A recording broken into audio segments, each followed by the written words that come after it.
بسم اللہ الرحمن الرحیم۔ شروع کرتا ہوں اللہ پاک کے نام سے جو بڑا مہربان اور نہایت رحم کرنے والا ہے۔ معزز خواتین و حضرات، السلام علیکم۔ گلاب کے پھول چبانے سے خون پیدا ہوتا ہے۔ پیاز کو فرائی کرنے سے پہلے اگر چند منٹ کے لیے دودھ میں بھگو لیا جائے تو پیاز خستہ فرائی ہوتا ہے۔ کیک سے آنے والی انڈوں کی بدبو کو دور کرنے کے لیے انڈوں کو پھینٹتے وقت ان میں ایک کھانے کا چمچ شہد ملا دیں۔ کیک میں انڈے کی بدبو نہیں آئے گی۔ بھنڈیاں پکاتے وقت چند قطرے لیموں کا رس یا ایک کھانے کا چمچ دہی شامل کر دیں تو بھنڈی نہایت خستہ پکتی ہے۔ بسکٹ زیادہ عرصے تک خستہ رکھنا ہے تو اسے ربڑ ٹائٹ لفافے میں بند کر کے فریج میں رکھ دیں۔ کھانا پکاتے وقت اگر موم بتی روشن کر کے چولہے کے پاس رکھ دی جائے تو کھانے کی خوشبو کچن تک محدود رہتی ہے۔ اگر سالن پتلا ہو جائے تو اس میں تھوڑی سی بھنی ہوئی سوجی ڈال دیں۔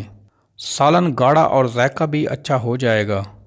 پکوڑے خستہ مزیدار بنانے کے لیے بیسن گھولتے وقت اس میں تھوڑا سا آئل شامل کر دیں اور بیسن کو اچھی طرح پھینٹ کر 15 منٹ کے لیے رکھ دیں اور پکوڑے نکالتے ہوئے آنچ کم رکھیں اور سٹیل کا چمچ استعمال کریں۔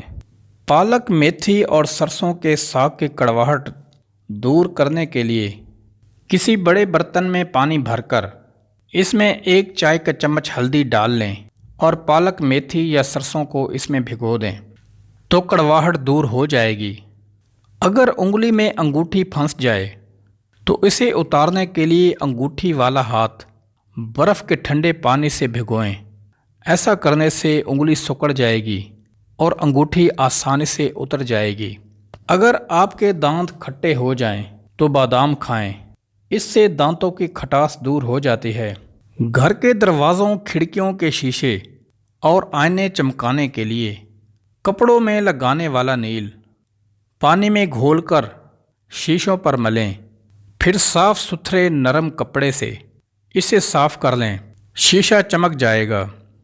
کچرے کے ڈبے میں پرانا اخبار بچھا دیں۔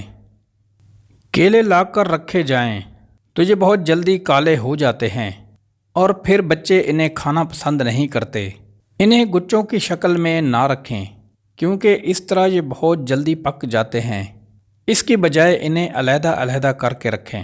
گھر میں بکری پالنے سے گھر میں پیار اور محبت بڑھ جاتا ہے۔ بھیڑ کا دودھ پینے سے بال سفید اور نازک ہو جاتے ہیں۔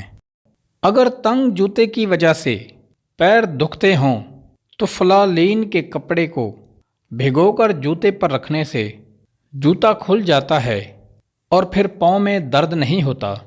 اگر پالش پڑی پڑی سوکھ جائے اور اسے دوبارہ کارآمد بنانا ہو تو سرسوں کا تیل گرم کر کے تھوڑا سا پالش میں ڈال دیں تو پالش ٹھیک ہو جائے گی۔ اگر چاندی کے زیورات کے ساتھ چاک کا ٹکڑا رکھ دیا جائے تو چاندی کے زیورات کالے نہیں پڑتے۔ بجلی کی استری پر زنگ لگ جائے تو کھانا کھانے والا سوڈا اس پر رگڑنے سے زنگ فوراً اتر جاتا ہے۔ جہاں چوہے ہوں وہاں پیپر منٹ باریک کر کے چھڑک دیں، دوبارہ چوہے گھر کا رخ نہیں کریں گے۔ اگر دیگچی اندر سے کالی ہو جائے تو کپڑے پر ٹوتھ پیسٹ لگا کر رگڑنے سے کالک اتر جاتی ہے۔ اگر کتابوں میں کیڑا لگ جائے تو سفید مرچ کا سفوف بنا کر چھڑکاؤ کرنے سے کیڑے مر جاتے ہیں۔ اگر آٹے میں کیڑا لگ جائے تو آٹے میں 2-3 لیموں کے پتے ڈالنے سے کیڑا نہیں لگتا۔ سٹیل کے برتن دھوتے وقت پانی میں اگر نیم گرم لیموں نچوڑ لیا جائے تو برتن جلدی اور بالکل صاف ہو جاتے ہیں۔ اگر کچن میں مچھلی کی بدبو پھیل جائے تو کچن میں موم بتی جلا دو، تمام بدبو ختم ہو جائے گی۔ اگر کپڑے پر پان کا داغ لگ جائے تو پیاز رگڑ کر دھونے سے داغ فوراً اتر جاتا ہے۔ عرق گلاب میں شہد ملا کر سر پر لگانے سے جوئیں مر جاتی ہیں اور بال بھی لمبے ہو جاتے ہیں۔ اگر جوتے پر بدنما داغ لگ جائے تو مالٹے کا چھلکا جوتے پر رگڑنے سے جوتا بالکل نئے جیسا ہو جاتا ہے۔ اگر چیونگم کا داغ اتارنا ہو تو پانی کو گرم کر کے صابن رگڑنے سے فوراً چیونگم اتر جاتی ہے۔ جسم سے بدبو آتی ہے تو گلاب کا عرق پانی میں ڈال کر نہا لو، جسم سے بدبو نہیں آئے گی۔ اگر بغلوں سے بدبو آتی ہے تو لیموں کا چھلکا رگڑنے سے بدبو ختم ہو جاتی ہے۔